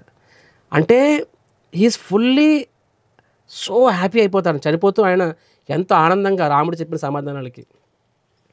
అంటే ఆయన చూడండి, ఎన్నెన్నో జన్మలు నేను మళ్ళీ పుడతాను, జన్మనికి ప్రతి విషయం, కానీ మీ చేతిలో చావడము, మీ కళ్ళు ఎదురుగా మిమ్మల్ని చూస్తూ ప్రాణం వదలవంత అదృష్టం మళ్ళీ ఎక్కడ దొరుకుతుంది అంటారనమాట. సో రాముడు వాలి పూర్తిగా సాటిస్ఫై అయిపోతాడు. నిజంగా రాముడు చేసిన తప్పు అయితే వాలి ఎందుకు సాటిస్ఫై అవుతాడు, అండ్ రాముడి యొక్క కాజ్ తప్పు అయితే ఆ హారాన్ని ఆయన తన కొడుకు ఇస్తాడేమో కానీ సుగ్రీవుడికి ఎందుకు ఇచ్చాడు? దీన్ని బట్టి మనకు అర్థం చేసుకోవచ్చు. ప్రభుజీ, అయితే మీరు ఇక్కడ బ్రహ్మదేవుడు వాళ్ళకి ఇచ్చిన వరాన్ని రాముల వారు దాన్ని రెస్పెక్ట్ చేశారు అని చెప్పారు. మరి సీతాదేవికి అగ్ని పరీక్ష చేసినప్పుడు ఆవిడ వేరే ప్రాంతంలో ఉన్నారు కాబట్టి ఆవిడకి అగ్ని పరీక్ష జరిగింది. మరి అగ్ని పరీక్ష కేవలం సీతాదేవికేనా? మరి రామునికి కూడా అలాంటిది ఉండుండవచ్చా? చాలామంది ఇదే ప్రశ్న అడుగుతారు. చిన్నప్పుడు నేను ఏదో సినిమాలో చూసాను అనమాట. అందులో డైలాగ్ హీరోయిన్ చెప్తుంది, రాముడు సీతమ్మ వారి అగ్ని పరీక్ష అగ్నిలో దూకమన్నప్పుడు అప్పుడు సీతమ్మ వారు కూడా ఇదే ప్రశ్న రాముని అడుగుంటే ఈరోజు మా స్త్రీలకి ఈ సమస్య ఈ పరిస్థితి వచ్చేది కాదు అని చెప్పి అంటారు. అప్పట్లో నేను ఉన్నప్పుడు కనిపించింది నిజమే కదా అని చెప్పి, ఎందుకు ఆ డిస్క్రిమినేషన్ అని చెప్పి. బట్ లేటర్ ఆన్ ప్రభుపాదుల వారి దయ వల్ల యాక్చువల్గా శాస్త్రం అర్థం చేసుకున్నప్పుడు వాస్తవంగా అది రామాయణం పూర్తి చదివినప్పుడు మాకు అర్థమైన స్టోరీ. సో మీరు అడిగిన ప్రశ్న యాక్చువల్గా 3 ప్రశ్నలు ఇందులోని. ఫస్ట్ది ఏంటంటే రాముడు సీతమ్మ వారికి అగ్ని పరీక్ష విధించాడా? సమాధానం నో. రాముడు సీతమ్మ వారికి అగ్ని పరీక్ష విధించలేదేమని. రాముడు ఏమంటారంటే యుద్ధం అయిపోయిన తర్వాత సీతమ్మ వారు వస్తారు. రాముడు అక్కడ సీత అంటే, చూడు సీత, నేను నీ మీద ప్రేమతో యుద్ధం చేయలేదు. సో రావణుడు నాకు చెంది తీసుకెళ్ళిపోయాడు కాబట్టి నేను యుద్ధం చేశాను రావణుడితోని, కాబట్టి నువ్వు ఇంత సమయం ఒక వేరే పురుషుడితో ఉన్నావు కాబట్టి నాకు నీతో సంబంధం లేదు అంటారు అక్కడ రాముడు. సో అది విన్నప్పుడు సీతమ్మ వారి మనసు చాలా బాధపడుతుంది, లక్ష్మణుడు మన అంతా బాధపడుతుంది అనమాట. సో మనము ఫస్ట్ ఆఫ్ ఆల్ ఏదైనా స్టోరీ విన్నప్పుడు దాన్ని మనము కాంటెక్స్చువల్గా అర్థం చేసుకోవాలి. ప్రాబ్లం ఏంటంటే ఒకప్పుడు ధర్మం ప్రకారం ఉన్నదాన్ని మనకు కరెంట్ కాంటెక్స్ట్లో అంటే ఆ సిట్యువేషన్ వితౌట్ కాంటెక్స్ట్ తీసుకుంటే దానికి తప్పుడు అర్థాలు వస్తాయి. సో రాముడు ఇలా అన్నారు, ఎందుకు అలా అన్నారంటే దానికి కూడా కారణం ఉంటుంది. ఏంటంటే ఫస్ట్ ఆఫ్ ఆల్ రాముడు ఆయన ఏదైతే చెప్పాడో అది నిజమా అంటే కాదు. ప్రూఫ్ ఏంటి? రాముడు విభీషణుడు వచ్చినప్పుడు ఏమని చెప్తాడు? వాళ్ళందరూ వద్దు, విభీషణుడికి షెల్టర్ ఇవ్వద్దని చెప్తారు. రాముడు ఏమంటారు? విభీషణుడు కాదు, రావణుడు వచ్చినా సరే ఆయన క్షమిస్తాను, నా భార్యను అప్పచెప్పేస్తే క్షమిస్తాను చెప్పి అంటారు. లేదు చెప్పండి, అందరి సమక్షంలో అంటారు రాముడు. అంటే ఆయన సీతమ్మ వారి కోసం వచ్చారా, రావణుడి కోసం వచ్చారా? సీతమ్మ వారి కోసం వచ్చారు. రావణుని చంపాలనుకుంటే రావణుడు వచ్చి ఎందుకు క్షమిస్తా అంటారు? సీతమ్మ వారిని ఇచ్చేస్తే ఎప్పటికీ రావణుడిని క్షమిస్తాను అంటారు. రాముడు అంతటి గొప్పవాడు. అక్కడేమంటారు? నేను నీకోసం రాలేదు, రావణుని చంపడానికి వచ్చాను అంటారనమాట. సో అక్కడ ఏం చెప్పాలనుకున్నారంటే అక్కడ సీతమ్మ వారిని అలాగా రాముడు పరీక్షించారు. ఎందుకు పరీక్షించారు? ఎందుకంటే మీకు విషయం తెలుసా అండి, అక్కడ రాముడు క్షత్రియుడు కాకపోయింటే, ఒక రాజు కాకపోయింటే అక్కడ అలా కూడా అనేవాడు కాదు, హ్యాపీగా సీతమ్మ వారిని స్వీకరించేవాడు. కానీ అక్కడ రాముడు ఒక క్షత్రియుడు, ఒక రాజు అయినప్పుడు రాజు అనేవాడు completely beyond doubt, completely pure character అయి ఉండాలి. కాబట్టి సీతమ్మ వారు కూడా రాణి కాబట్టి మహారాణి అనేవాళ్ళు తన భర్తకి ప్రాతినిధ్యం వహిస్తారు. కాబట్టి భవిష్యత్తులో ఎవ్వరు కూడా రాముడు తను రాజు కాబట్టి ఆయన ఏం చేసినా చెల్లిపోతుంది కాబట్టి తన భార్య ఎలాంటిది తీసుకున్నాడు అని చెప్పి ఎవరైతే ఇప్పుడు కొంత విమర్శిస్తారో అదే రాముడు అగ్ని పరీక్ష అంటే ఫర్ ఎగ్జాంపుల్ పెట్టాడు అనుకున్నా సరే, పెట్టకపోయిన వాళ్ళు ఇంకొరకు విమర్శించేవాళ్ళు రాముడు స్వీకరించాడని చెప్పి. సో ఇప్పట్లో అది పెద్ద కామన్ ఏం కాదు, కామన్ విషయం, ఎవరెవరితో తిరుగుతారు అది చెల్లిపడైపోతుంది. అప్పట్లో అది చాలా సీరియస్ విషయం. సో రాముడు అక్కడ ఒక రాజు కాబట్టి ఆయనకి ఆ ఎక్స్ట్రా రెస్పాన్సిబిలిటీ ఉంటుంది. ఏంటది? బియాండ్ సస్పిషన్, కంప్లీట్లీ స్పాట్లెస్ ఉండాలని చెప్పి. కాబట్టి అదర్వైజ్ సీతమ్మ వారిని ఎవరొకరు అంటారు కాబట్టి ఆయన సీతమ్మ వారికి ఆ బాధ ఇవ్వకూడదు కాబట్టి ఆయన ఏమని చెప్పారు, ఒక రకం డిజోన్ అన్నట్టుగా మాట్లాడారనమాట అక్కడ. సో సీతమ్మ వారు స్వయంగా చెప్తారనమాట. ఏమని చెప్తారు, నేను ఇప్పుడు ఇలాగ నా రాముడు నన్ను స్వీకరించకపోతే నేను ఎందుకు బతకాలని చెప్పి ఆవిడే లక్ష్మణుని అడిగి ఆవిడ పెట్టించుకుంటుందన్నమాట. ఆ సతి పెట్టించుకుంటుంది అక్కడ ఫైర్, అగ్ని. అప్పుడు ఆవిడ అగ్నిలో ప్రవేశిస్తుంది. రాముడు ఆవిడ అగ్నిలో ప్రవేశిస్తుంది చెప్పినా నో అని చెప్పడనమాట. సో అప్పుడు ఆవిడ అగ్నిలో ప్రవేశించినప్పుడు ఏమవుతుంది, అగ్ని దగ్గర స్వయంగా సీతమ్మవారిని తీసుకొస్తారనమాట. ఆవిడ మామూలు సాధారణ సాధ్య డ్రెస్లో ఉంటుంది కానీ న్యూ డ్రెస్ విత్ గార్లెండ్స్తో బయటకు వస్తుంది. మనం గార్లెండ్తో లోపలికి వెళ్తే గార్లెండ్ కాలిపోతుంది, ఆవిడ బయటకు వచ్చినప్పుడు గార్లెండ్తో వస్తుంది. అగ్నిదేవుడు సో తీసుకొచ్చామాట. అగ్నిదేవుడు ఏం చెప్తారు, షీఈస్ కంప్లీట్లీ స్పాట్లెస్ అని చెప్తారనమాట. అప్పుడు రాముడు చెప్తారు ఆవిడ ముందు, యాక్చువల్గా ఏం డౌట్ లేదు, కాకపోతే sometimes for a long term pain avoid చేయడం కోసం షార్ట్ టర్మ్ పెయిన్ స్వీకరించాల్సి వస్తుంది అక్కడ. సో రాముడు నిజంగా ఆయన లేదు సీతమ్మ వారు అగ్ని వేరే పరిస్థితి అనుకున్నట్లయితే అదే లాజిక్ ప్రకారంగా అంటే రాముడికి మేబీ మేల్ డామినేషన్, ఈరోజు ఛానల్ మేల్ డామినేషన్ గురించి మాట్లాడతారు, అదే మేల్ డామినేషన్ కాన్సెప్ట్ అయితే మరి సుగ్రీవుడి యొక్క భార్య వాళ్ళ దగ్గర 2 సంవత్సరాలు ఉంది, ఆవిడ తిరిగి వచ్చినప్పుడు రాముడు ఆవిడ ఎందుకు అగ్ని పరీక్ష విధించలేదు? సుగ్రీవుడు అంటే Lord Ram he has so much respect for men. రెండోది అహల్య ఎగ్జాంపుల్ తీసుకున్నట్లయితే అహల్య విషయంలో కూడా రాముడు ఎంత ఉదారంగా వ్యవహరించాడు. మరి అహల్య విషయము, సుగ్రీవుడి యొక్క భార్య విషయము, ఏ ఎలిమెంట్స్ చూసుకున్నా సరే రాముడు అక్కడ చూపించినది ఎక్కడెందుకు చూపించారంటే ఇక్కడ రాముడు సాధారణ వ్యక్తి కాదు, ఒక రాజు కాబట్టి తను ఎక్స్ట్రా రైట్ఫుల్గా ఉండాలి అక్కడ. ఫర్ ఎగ్జాంపుల్ ఇప్పుడు నేను టెంపుల్లో అయినా సరే మిగతా వాళ్ళు తప్పు చేయొచ్చు కానీ నేను తప్పు చేయకూడదు, అసలు తప్పు కదా, బియాండ్ సస్పిషన్ ఉండాలి. ఎందుకంటే జనాలు నన్ను చూసి ఇక్కడ నేను ఎలా ఉంటే మిగతాలు అలా ఉంటారనమాట. కాబట్టి రాజు అక్కడ ఆయన భర్తగా ఒక ధర్మం ఉంది, ఆ ధర్మం పాయింట్ ఆఫ్ వ్యూలో ఆయన సీతమ్మ వారికి ఆ అగ్నిలో ప్రవేశిస్తారని ఆయన ఆ అవసరం తీర్చేవాడు కాదు. కానీ ఇక్కడ రాజుగా ఒక ధర్మం ఉంది, ఆయన అక్కడ రాజధర్మాన్ని ప్రయారిటైజ్ ఇచ్చాడు అక్కడ ఆయన. అది that is truth, that is for him there because ఒక రాజుగా ఇంకా ఇంపార్టెంట్ ధర్మం కాబట్టి ఆ ధర్మం ప్రయారిటీగా ఇచ్చి అక్కడ సీతమ్మ వారిని ఆ టైంకి నేను స్వీకరించుని అన్నారనమాట. కానీ సీతమ్మ వారి కోసమే అంత యుద్ధం చేశారు ఆయన అక్కడ, రావణ్ణి కూడా క్షమించి రెడీ అయ్యారు కదా. కానీ సీతమ్మ వారు అలాగ తనే ఆ ప్రపోజల్ పెడుతుంది, తనే బయటకు వస్తుంది క్లీన్గా. వచ్చిన తర్వాత అప్పుడు రాముడు చెప్తాను అనమాట, so you are so pure అని చెప్పి స్వీకరిస్తాడు అక్కడ రాముడు. ఫస్ట్ ఆఫ్ ఆల్ సో ఇది నిజం కాదండి, రాముడు అగ్ని పరీక్ష పెట్టాడు అగ్నిలో వెళ్ళమన్నాడు అనేది నిజం కాదు. ఆ ప్రపోజల్ సీతమ్మ వారే పెడతారు. సో సీతమ్మ వారు లేదు మిమ్మల్ని వద్దు ఉండలేనని చెప్పి దాని బదులు నేను అగ్ని ప్రవేశం చేస్తానని చెప్పి వెళ్తుంది తను ప్రూవ్ చేసుకోవడం కోసం. రాముడు పెట్టలేదు, తనకు తానుగా ఆవిడ ఆ టెస్ట్ తీసుకుంటుంది అక్కడ. అండ్ ఆ సీతమ్మ వారు కూడా తెలుసు అది, ఎందుకంటే రాముడు అలా ఎందుకు మాట్లాడాలని ఆవిడకి తెలుసు, బికాజ్ ఒక రాజు అనేవాడు బియాండ్ సస్పిషన్ ఉండాలి కాబట్టి. ప్రభుజీ అయితే రాముడు సీతకు అగ్ని పరీక్ష విధించలేదు, తనే స్వయంగా అగ్ని పునీత అయ్యారు అని చెప్పారు.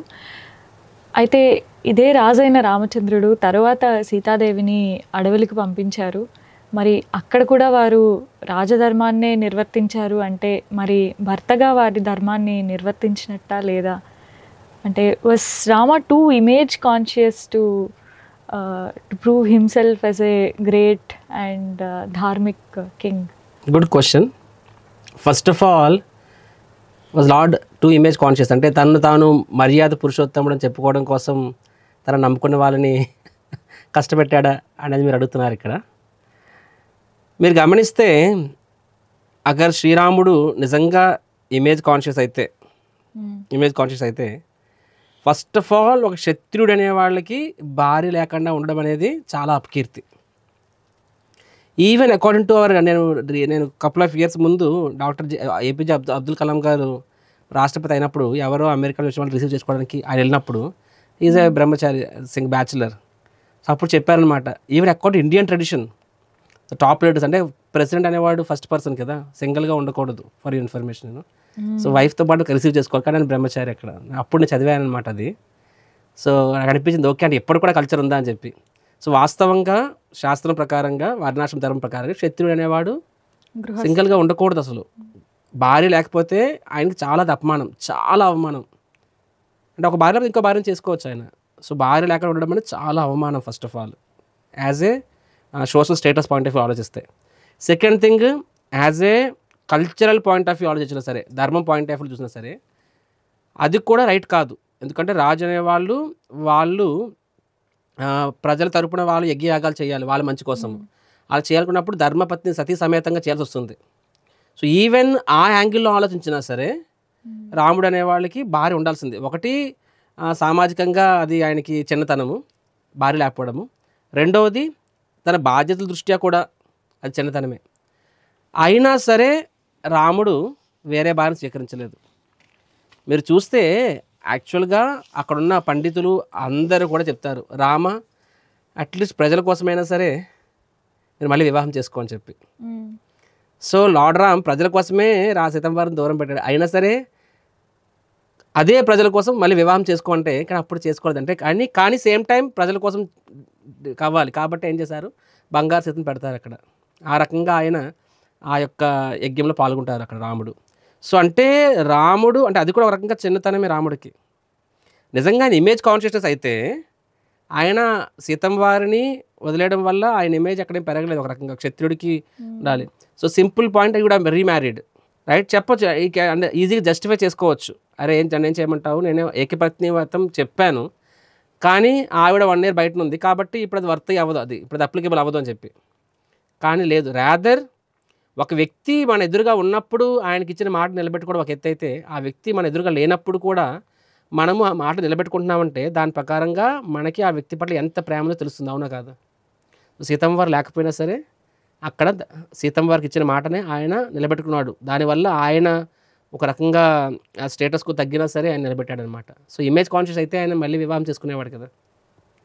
ఆ ఏకపత్ని వ్రతం అనే ఒట్టు కూడా అడ్డుపడేది కాదు. ఎందుకంటే ఇక్కడ సిచ్యువేషన్ డిఫరెంట్, సీతమ్మ వారు బయటే ఉన్నారు కాబట్టి వేరే వ్యక్తి తాకాడు కాబట్టి ఇంకా అది అప్లికేబుల్ కాదు, అక్కడ బ్రేక్ అయి ఉండేది అది. సో ఇట్స్ నాట్ బికాజ్ ఆయన మాట ఇచ్చాడు కాబట్టి ఒక ఆప్షన్ లేదని కాదు, దానికి ఆప్షన్ ఉంది, ఆయన చేసుకోలేదు. ఒక రాజుగా ఒంటరిగా ఉన్నాడు. సో ఫస్ట్ ఆఫ్ ఆల్ ఆయన ఇమేజ్ కాన్షియస్ కాదు. ఓకే, నా coming back to the point.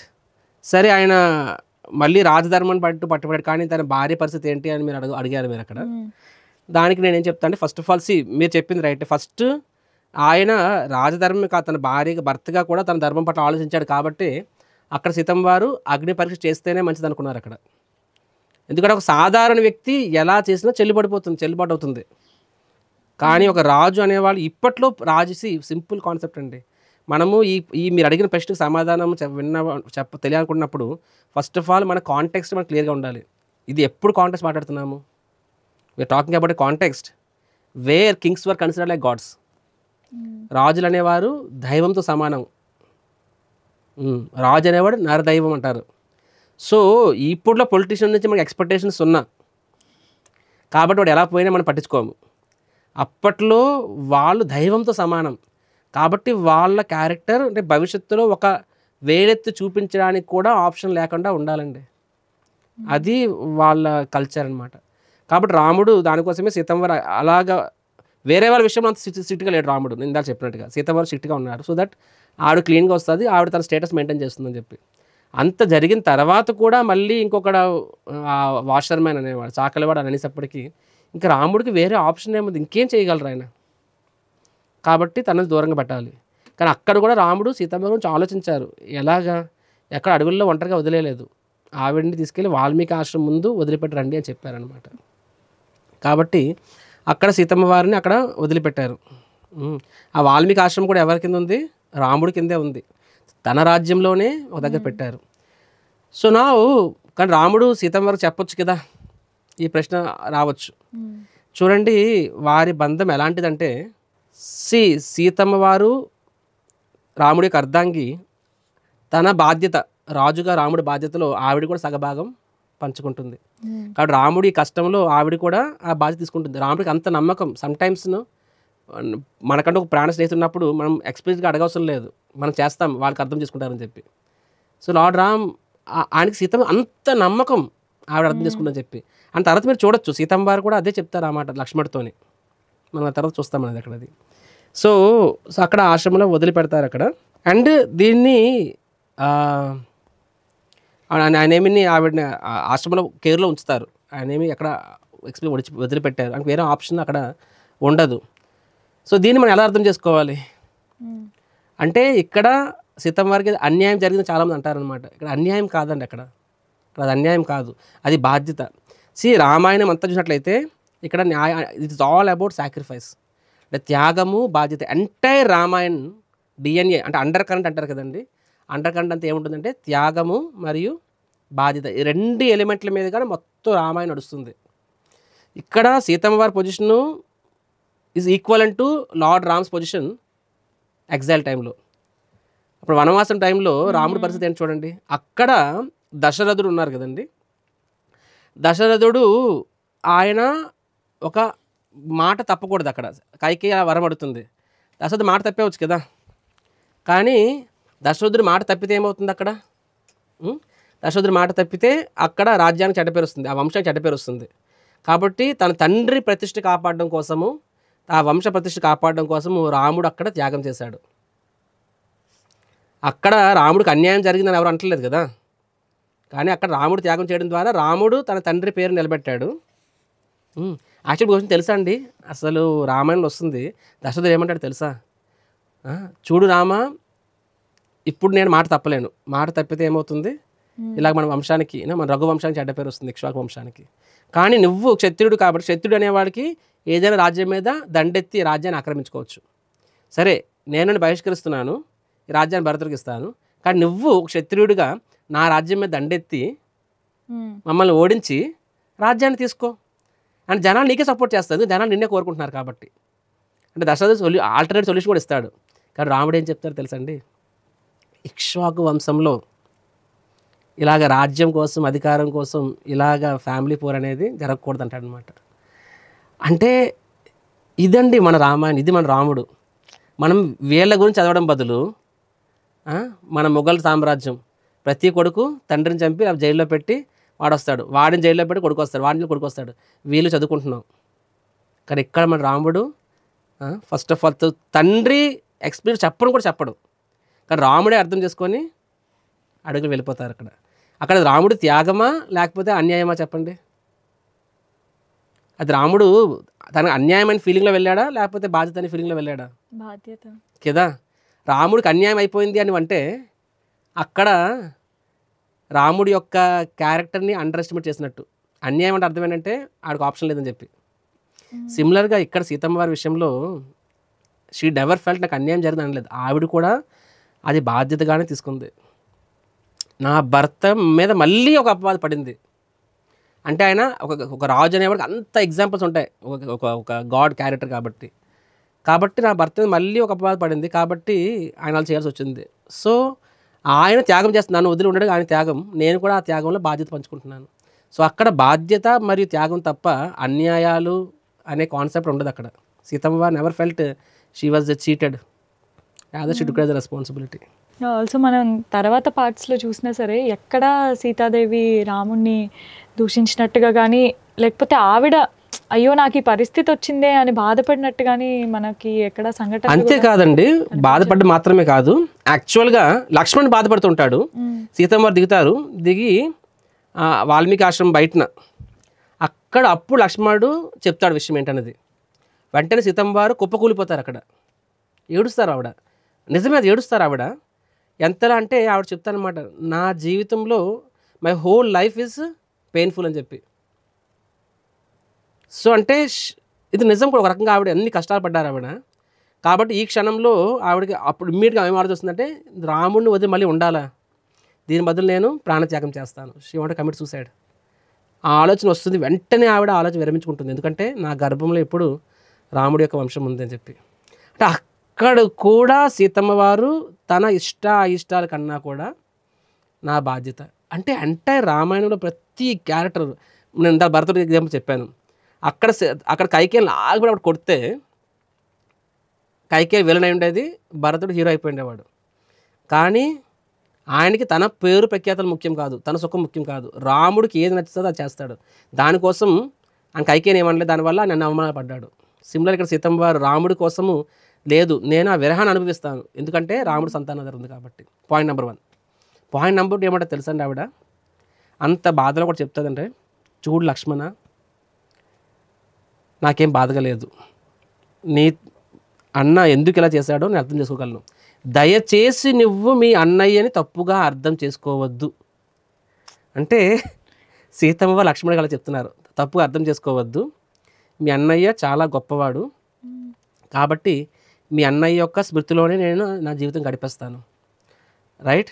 So do not think bad about Lord Ram, is a great personality అని ఆవిడేది మొక్కుబడిగా చెప్పలేదండి, అక్కడ జెన్యున్గా చెప్పింది. అంటే బాధ ఉంది, న్యాచురల్గా భర్త దూరం ఉన్నప్పుడు బాధ ఉంటుంది, కానీ అంటే రాముడు కూడా అంతకన్నా ఎక్కువ ఆ మాట ఉంటుంది ఆవిడ, నన్ను ఇలా వదలదు, నేను ఎంత బాధపడుతున్నా నాకన్నా ఎక్కువ నీ అన్నయ్య బాధపడుతూ ఉంటాడు.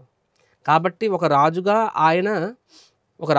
ఒక తన బాధ్యత నిర్వర్తించుకోవడం కోసం ఆయన ఎంత బాధపడుతున్నాడు, ఆయన అర్ధంగిగా ఆయన బాధలు సగ బాధలు నేను కూడా తీసుకుంటున్నాను అంటది ఆవిడ అక్కడ. అంటే అక్కడ ఈ ఎపిసోడ్లో ఆవిడ క్యారెక్టర్ హైలైట్ అవ్వడం అనేది రామాయణ ఉద్దేశము, కానీ ఆవిడకి అన్యాయం జరిగింది అని చెప్పడం ద్వారా మనము ఆవిడ త్యాగాన్ని, ఆవిడ గొప్పతనాన్ని, ఆవిడ మెచ్యూరిటీని మనం అండర్మైన్ చేస్తున్నాము. మీకు అర్థమైందండి?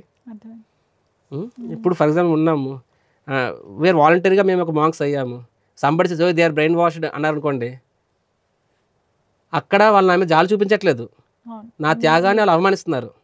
మీకు అర్థమైంది అన్నమాట. నా డెసిషన్ మేకింగ్, నా చాయిస్ని వాళ్ళు అవమానిస్తున్నారు. అది assuming that we're brainwash అని చెప్పి. సిమిలర్గా అక్కడ సీతమ్మ వారి యొక్క అలాంటి నచ్చినప్పుడు ఉండడం ఈజీ అండి, మనకి ప్రతికూలమైన పరిస్థితుల్లో కూడా అక్కడ ఇష్టాలు పక్కన పెట్టి బాధ్యతగా వ్యవహరించడం అనేది. అంటే రాముడు తన తండ్రి మాట కోసము, తన తండ్రి బాధ్యత నిలబెట్టడం కోసము ఎలాగ త్యాగం చేశాడో, ఎలాగ తండ్రి బాధ్యత పంచుకున్నాడో, సీతమ్మ వారు కూడా అలాగే తన భర్త మాట నిలబెట్టడం కోసము, తన భర్త స్థానాన్ని నిలబెట్టడం కోసం ఆయన బాధ్యత సగ బాధ్యత పంచుకుంది. ఈ రెండు తేడా కాదండి. ఓన్లీ థింగ్ అక్కడ రాముడు మగాడు కాబట్టి so we don't see his sacrifice easily. ఇక్కడ సీతమ్మ వారు అక్కడ, కానీ ఇక్కడ సీతమ్మ వారికి అసలు ఆవిడే నాకు అన్యాయం జరిగింది అనుకోలేదు అక్కడ. అసలు ఆవిడకి అన్యాయం జరిగింది అనడం ద్వారా మనము ఆవిడని సగటు మనిషిలాగా మనం పరిగణిస్తున్నాము.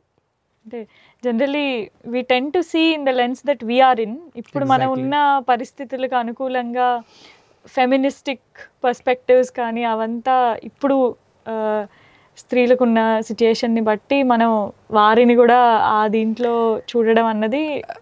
మీరు మంచి మాట చెప్పి ఫెమినిస్ట్ అని చెప్పారు కదా, అంటే చాలామంది అంటే ఏంటి ఇప్పుడు సీతమ్మ వారి లాగా మన అందరూ కూడా meek and helpless, hopeless, depressed కాగా mother Sita is in that sense number 1 feminist.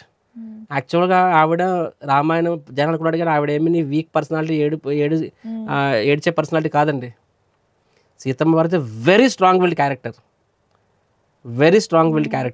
ఆవిడకి రాముడు అరణ్యవాసికి వెళ్ళినప్పుడు రాముడు వెళ్ళమన్నాక సీతమ్మ వెళ్ళమని లేదండి, కానీ ఆవిడ వెళ్ళారు. అవునా కాదా? ఎంత స్ట్రెంత్ ఉండాలి దానికి. రాముడు వద్దంటాడు, no, she had her stand. It's not that yes sir. No, don't think Sitamma mother Sita is like అవసరం వచ్చినప్పుడు షీ టుక్ ఎ స్టాండ్. నా ఆవిడ త్యాగాలు చేసింది, భర్త కోసం త్యాగాలు చేసింది, కానీ భర్త కష్టం వచ్చిన వాడు త్యాగం చేయలేదు. భర్త కష్టం వస్తున్నప్పుడు ముందుందనమాట.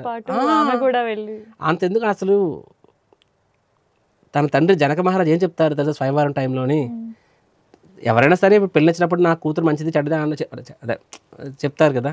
జనకుడు ఏమని చెప్తారు తెలుసా సీతమ్మ గురించి, రామ నా కుమార్తె సీత, ఆవిడ గురించి ఒక్క మాటలో చెప్పాలంటే she is like A shadow అని చెప్తాను అనమాట. షాడో అంటే నీడ లాంటిది అని చెప్పి, నీకు నీడలా ఉంటుందని చెప్పి. నీడ అంటే అర్థం ఏంటి తెలుసా? వెళ్తున్నప్పుడు నీ ఎదురుగా వెళ్తున్నప్పుడు నీ వెనకాతలు ఉంటుంది, అంటే సుఖంలో నీ వెనకాతలు ఉంటుంది, అండ్ సూర్యుడు నీ వెనకాతలు ఉన్నప్పుడు షాడో ముందుంటుంది, అంటే దుఃఖంలో నీకు ముందుంటుంది, అంటే తను దుఃఖం ఫేస్ చేసి నీకు సుఖాన్ని ఇస్తుంది. సుఖంలోప్పుడు తను నిన్ను ముందు పెట్టి తన వెనకాతలు ఉంటుంది. రెండో షాడో అనేది ఎప్పుడు ఎక్కడ నుంచి ఒరిజినేట్ అవుతుంది? పాదాల దగ్గర ఒరిజినేట్ అవుతుంది. So she is always with you. నేను ఎప్పుడు వదలదు. షాడో మన వదులుతుందా అండి? ఎప్పుడు వదలదు. నేను ఎప్పుడు విడిచిపెట్టదు. సుఖంలో నిన్ను ముందు పెడుతుంది, దుఃఖంలో తను ముందుంటుంది. దానికి ఎంత మెంటల్ స్ట్రెంత్ కావాలి. ఫెమినిస్ట్ అనేది కాన్సెప్టే ఎనీహౌ ఆ సబ్జెక్ట్ వెళ్ళదలుచుకోలేదు.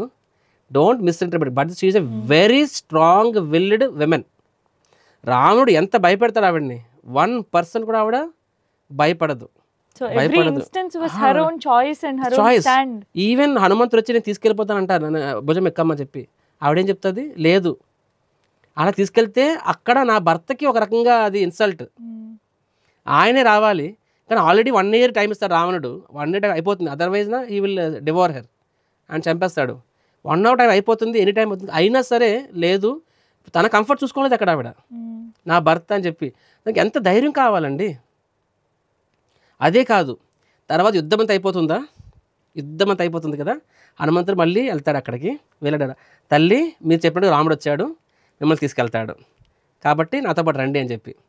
సీతమ్మ వారు చాలా ఆనందపడతారు. అప్పుడు అంటారు, ఇక్కడున్న రాక్షసులు అందరూ ఉన్నారు కదా, లేడీస్ డెమోనెసెస్ అండ్ ఆల్, వీళ్ళని ఏమంటే చేయమంటారు చెప్పండి అడుగుతారు. ఎందుకంటే మిమ్మల్ని ఎంత హింసించారు కదా, వీళ్ళని ఎలా చంపాలో చెప్పండి అని అడుగుతారు తెలుసా రాముడు. హనుమంతుడు అడుగుతారు. సీతమ్మ వారు ఏమంటారు తెలుసా, నో ప్లీజ్ స్పేర్ దెమ్ అని చెప్తుంది అనమాట.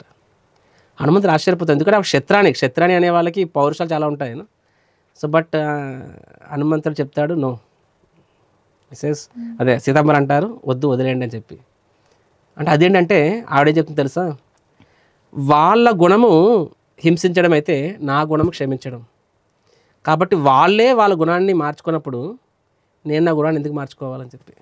ఆవిడ ఒక స్టోరీ కూడా చెప్తుంది అక్కడ. ఏమని చెప్తుందంటే, ఒకసారి పులి వచ్చి ఒక మనిషి వెంట పడుతుంటుంది. ఆ మనిషి కంగారులో చెట్టెక్కేస్తాడు. చెట్టెక్కుతున్నాడు, జారిపోతున్నప్పుడు కోతి చేయందిస్తుంది అనమాట. ఆయన పైకి ఎక్కుతాడు. పైకి ఎక్కినప్పుడు ఆవిడ పులి అరుస్తుంటుంది అనమాట. అప్పుడు అమ్మాయి అనుకుంటాడు వాడు, పులికి అర్థమవుతుంది ఆడ దిగడని చెప్పి. సో పులి ఏమంటుంది, ఆ వ్యక్తి అంటుందంటే, చూడు నువ్వు దిగకపోతే నేను ఎక్కేస్తాను, బెస్ట్ ఏంటంటే నాకు ఆకలిగా ఉంది, ఒక పంచి ఒక కోతిని తోసేస్తే దాన్ని తినేస్తాను, అప్పుడు నేను వదిలేస్తాను, నాకు ఆకలి తీరిపోతుందని చెప్పి. ఆ మనిషి అంటాడు ఓకే అని చెప్పి ఆ కోతిని తోసేస్తాడు అనమాట. తనను కాపాడిన కోతిని తోసేస్తాడు. కోతి కింద పడిపోతుంది. పులి వచ్చి తినే లోపల మళ్ళీ ఎగిరి చెట్టు మీదకి వెళ్ళిపోద్ది అనమాట. ఆ కోతి చాలా పవర్ఫుల్. సో ఇప్పుడు ఆ పులి ఏమంటుందంటే, చూడు నువ్వు కాపాడినా సరే ఆడి నేను చంపాలనుకున్నాడు నిన్ను, కాబట్టి అలాంటి వాడి కోసం నువ్వు ఎందుకు నువ్వు కష్టపడుతున్నావు, వాడిని తోసే నేను చంపేస్తా అని చెప్పి. కోత అంటది నో, ఇది వీడి నేచర్ అయి ఉంటుంది, ఏంటది నమ్మక ద్రోహం అనేది, కానీ నా నేచర్ సాయం చేయడం, కాబట్టి నేను ఆ నేచర్ని డిఫై చేయాలని చెప్తుంది అనమాట. సో సీతమ్మ వారి ఎగ్జాంపుల్ చెప్తారు. అంటే ఆవిడ ఎంత స్ట్రాంగ్ క్యారెక్టర్ మనం చూడొచ్చు. She is not a week character. మీరు ఉత్తరకాండ చూసినట్లయితే అక్కడ రాముడికి లాస్ట్ తెలుస్తుంది. లవకుశులు వచ్చి అక్కడ రామాయణం పఠిస్తారు కదా. సో రాముడు ఫస్ట్ ఆఫ్ ఆల్ తెలుస్తుంది వీళ్ళు ఖచ్చితంగా బ్రాహ్మణ పుత్రులుగా క్షత్రియ పుత్రులు. రెండవది పోలికలు సేమ్. మూడవది తన జీవితం గురించి వీళ్ళకి ఎంత పర్ఫెక్ట్గా తెలుసు అని చెప్పి. సో అప్పుడు అడుగుతారు మీ గురువులు ఎవరన్నప్పుడు, అండ్ ఎప్పుడైతే వాల్మీకి అని చెప్తారో రాముడికి అర్థమైపోతుంది వీళ్ళు నా పుత్రులు అని చెప్పి. సో వెంటనే వాల్మీకి ఋషికి చెప్తారనమాట, సీతమ్మ వారిని నేను స్వీకరించాలనుకుంటున్నాను, అయితే తీసుకురండి అని చెప్పి. బికాజ్ నౌ రామ ఫీల్స్, ఎందుకంటే జనాలు సీతమ్మని వదిలేస్తారు, చాలా సంవత్సరాలు అయిపోతుంది. సో రాజ్యంలో ప్రతి ఒక్కరు ఇంక్లూడింగ్ చాకలవాడు అందరూ కూడా బాధపడతారు, ఆ ఒక్కన్న మాటకి రాముడు అలా చేశాడని చెప్పి. సో వాళ్ళందరూ ఏడుస్తారనమాట. సో కాబట్టి రాముడు ఫైనల్గానే సీతమ్మ వారు పడిన కష్టం చాలు అని చెప్పి మనం పిలిచినప్పుడు, అప్పుడు వాల్మీకి ముని సీతమ్మ వారు ఆవిడ నేత వస్త్రాలు కట్టుకొని వస్తారు. సాధ్విలా ఉంటారనమాట. ఆ వనంలో ఉన్నారు, ఆశ్రమంలో ఉన్నారు కదా. సో ఒక సాధ్విలా ఉంటారు. వచ్చినప్పుడు ఫస్ట్ అక్కడ వాల్మీకి ముని మాట్లాడతారనమాట. ఆయన ఏమంటారంటే, చూడు రామ, నేను నా జీవిత కాలం నేను చేసిన తపస్య, నా జీవిత కాలం నేను చేసిన పుణ్యం అన్నిటినీ నేను పణంగా పెట్టి చెప్తున్నాను. మదర్ సీతమ్మ వారు కాయ మనస వాచ మిమ్మల్ని తప్ప ఎవరెవరు తలుచుకోలేదు. ఆవిడ 100% ప్యూర్. అండ్ ఇందులో నేను చెప్పిన మాటలో 1% అబద్ధం ఉన్నా సరే నా జీవిత కాల తపస్య, నా జీవిత కాలం పుణ్యం కాస్త భస్మమవుగాక అని చెప్తారనమాట వాల్మీకి ముని. అంటే ఎందుకంటే అందరి సమక్షంలో చెప్తారు, చూద్దాం అందరికి తెలియాలి సీతమ్మ వారి గురించి చెప్పి. వాల్మీకి ముని అనే ఒక అథారిటీ. అప్పుడు రాముడు అంటారు, మునివర్య నాకు ఈ విషయంలో 1% కూడా సందేహం లేదు, కానీ ఒక రాజుగా నేను అలాగ బందీ అవ్వాల్సి వచ్చింది, ఆ నిర్ణయం తీసుకోవాల్సి వచ్చింది, కాబట్టి సీతమ్మ వారి మీద అని చెప్పి, కాబట్టి ఇప్పుడు స్వీకరించాలనుకుంటున్నానని చెప్పి. సో సీతమ్మ వారు అప్పుడు తలదించుకొనే ఉంటారు. ఆవిడకి రాముడిని చూస్తానని చెప్పి ఆవిడ ఎంతో ఆనందంగా ఉంటుంది, రాముడిని మళ్ళీ చూస్తున్నానని చెప్పి. సో రాముడిని చూస్తుంది ఆవిడ. వెంటనే ఆవిడ మనస్సు నిండిపోతుంది అనమాట. అండ్ అక్కడ వాల్మీకి మనలో చెప్తారు, మళ్ళీ రాముడు అందరి సమక్షంలో చెప్తారు. కానీ అప్పుడు సీతమ్మ వారి మనసులో ఏముంటుందంటే, మళ్ళీ రేపొద్దుట ఎవరైనా సరే మళ్ళీ ఒక మాట మాట్లాడితే మళ్ళీ నా రాముడు మళ్ళీ ఆయన నన్ను దూరం పెట్టాల్సి వస్తుందేమో, ఆయన మళ్ళీ బాధపడతాడు, ఆయన బాధపడతాడు. కాబట్టి ఇప్పుడు ఎలాగ అందరి సమక్షంలో ఇది క్లియర్ అయిపోయింది దట్ లార్డ్ రామ్ ఇస్ అంటే ఆయన మళ్ళీ స్వీకరించాలనుకుంటున్నాడంటే తప్పు కాదని చెప్పి. సో కాబట్టి మళ్ళీ నా రాముడికి ఇంకెవరు అనకూడదు ఆయన నేమిని, కాబట్టి నా రాముడిని చూసుకున్నాను చాలు నాకు, నెక్స్ట్ ఆయన పిల్లల్ని ఆ బాధ్యత అప్పచెప్పాను, కాబట్టి నా బాధ్యత తీరిపోయింది అని చెప్పి అక్కడ ఆవిడ అద్భుతమైన శ్లోకం చెప్తుందండి. ఆ శ్లోకం చెప్పినప్పుడు నేను మొదటిసారి చదివినప్పుడు అయితే నాకు కన్నీళ్ళు ఆగలేదు. ఆ శ్లోకం ఏమంటుందంటే ఆవిడ, యథాహం రాగవాదన్యం మనసాపి నా చింతయే తథామే మాధవీ దేవి వివరం దాతుమర్హతి అంటారు. అంటే శ్లోకం యొక్క అర్థం ఏమిటి అంటే, నేను నా మనసులో రాముణ్ణి తప్ప మరొక్కరిని తలవని దానినైతే భూదేవి నాకు దారి ఇచ్చుగాక అని చెప్పి. మరి రెండో శ్లోకం ఏమంటుందంటే, మనసా కర్మణ వాచ యథా రామం సమర్థయే తథామే మాధవీ దేవి వివరం దాతుమర్హతి అని చెప్పి. నేను నా మనస్సు చేత, వాక్కు చేత, కర్మ చేత ఎల్లప్పుడూ రాముణ్ణి పూజించినట్లయితే భూదేవి నాకు దారి ఇచ్చుగాక. అయితే తత్సత్యముక్తం మే వేద్మి రామాత్ పరం నచ తథామే మాధవీ దేవి వివరం దాతుమర్హతి. నేను చెప్పిందంతా నిజమే అయితే నాకు రాముడు తప్ప మరొక వ్యక్తిని తెలియనట్లయితే భూదేవి నాకు దారి ఇచ్చుగాక అని చెప్పి సీతమ్మ వారు అంటారు. రైట్, అంటే అక్కడ తన పవిత్రతను చెప్పుకోవడం ద్వారా కూడా ఆవిడ రాముడినే స్తుతించాలనుకున్నారు. అండ్ మళ్ళీ రాముడికి ఫర్దర్గా ఈ విరహం అనేది ఉండకూడదని చెప్పి ఆవిడ నేను నా బాధ్యత నిర్వర్తించాను అని రాముని చూసుకున్నారు, ఆ పుత్రుని అప్పచెప్పారు. సో తిరిగి ఆవిడ భూదేవిలోకి వెళ్ళిపోతారు. అంటే మళ్ళీ భూదేవి వెళ్ళిపోవడం కూడా రాముడి కోసం, మళ్ళీ ఫ్యూచర్లో రాముడికి మళ్ళీ ఇటువంటి మాట రాకూడదని చెప్పి. సో అంటే ఇక్కడ ఇది ఎలా అర్థం చేసుకోవాలి, అదే రోజు రాముడు స్వయంగా పిలుస్తున్నాడు కదా అనే ప్రశ్న మీకు రావచ్చు. సేమ్ క్వశ్చన్ మళ్ళీ అదే చెప్తున్నాను. రాముడు అరణ్యవాసానికి వెళ్ళాడు, భరతుడు స్వయంగా వచ్చాడు, వచ్చి ఏమంటారు, రెండు మీరు వచ్చి రాజ్యాన్ని తీసుకోండి అంటారు. కానీ రాముడు వెళ్తాడా? వెళ్ళాడు. అప్పుడు కైకేయి అంటుంది, నేను చెప్తే కదా మీ తండ్రి గారు నిన్ను వనవాసానికి పంపించారు, నేనే చెప్తున్నాను తిరిగి రండి అని చెప్పి.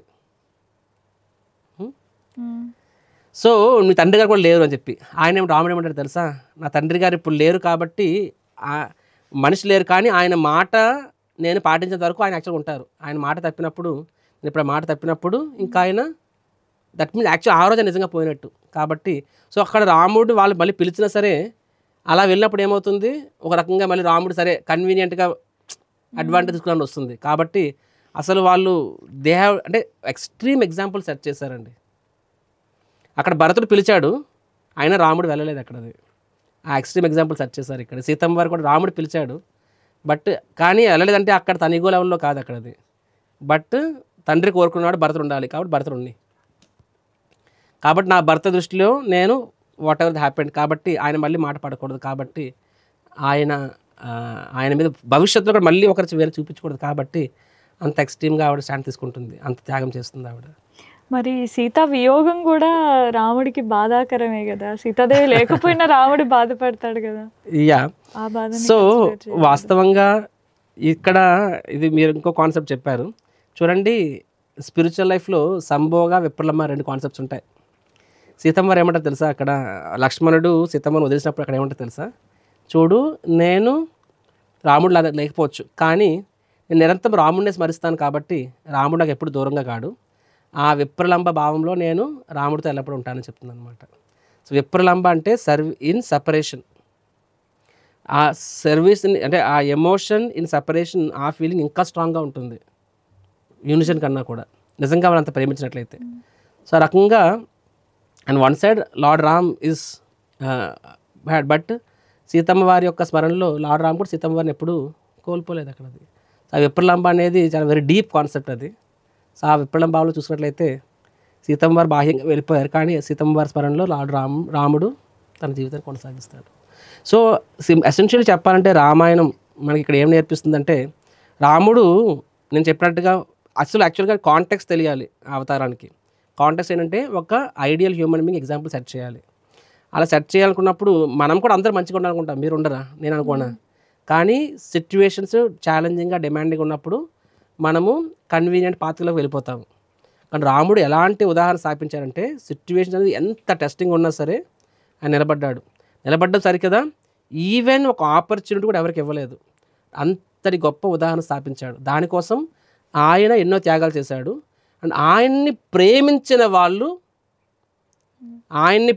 వాళ్ళు ఆయన ఉద్దేశం అర్థం చేసుకొని వాళ్ళు బాధ్యతగా వాళ్ళు కూడా ఎన్నో త్యాగాలు చేశారు. ఇది రామాయణం. సో అందుకనే వాళ్ళందరూ కూడా మహనీయులయ్యారనమాట. లక్ష్మణుడు ఎన్నో త్యాగాలు చేశాడు. ఈవెన్ ఊర్మిళాదేవి తన భర్తని ప్రేమగా పంపిస్తుంది, ఆవిడ కూడా ఎంతో త్యాగం చేసింది. భరతుడు ఎంతో త్యాగం చేశాడు. ఆయన కూడా రాముడితో ఉండడానికి ఇష్టం, రాజ్యం వదిలేసి. కానీ రాముడి కోసం రాముడినే దూరంగా ఉన్నాడు ఆయన, రాముడి నుంచే.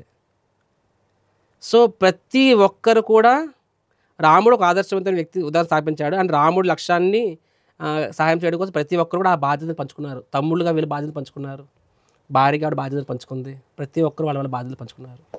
సో రాముడు కూడా అలాంటి బాధ్యతలే పంచుకున్నాడు ఇక్కడ. చాలా సంతోషం ప్రభుజీ. అంటే మీరు చెప్పినట్టుగా the core values of Ramayanam మనం సింహావలోకనం చేస్తే అన్ని పాత్రలు, రామచంద్రుడు సెంట్రల్గా, రాముడు, సీతాదేవి ఉన్న మిగిలిన వారందరి ద్వారా కూడా underlined values are responsibility and sacrifice, బాధ్యత మరియు త్యాగం. ఇవి రెండు అండర్లైన్డ్గా, అంటే ఈరోజు వాటి రెలవెన్స్, ఈరోజే కాదు ఏ నాటికైనా ఈ రెండిటికి రెలవెన్స్ చాలా ఉంటుంది. దాని గురించి చాలా చక్కగా అందరికీ వివరించి చెప్పారు.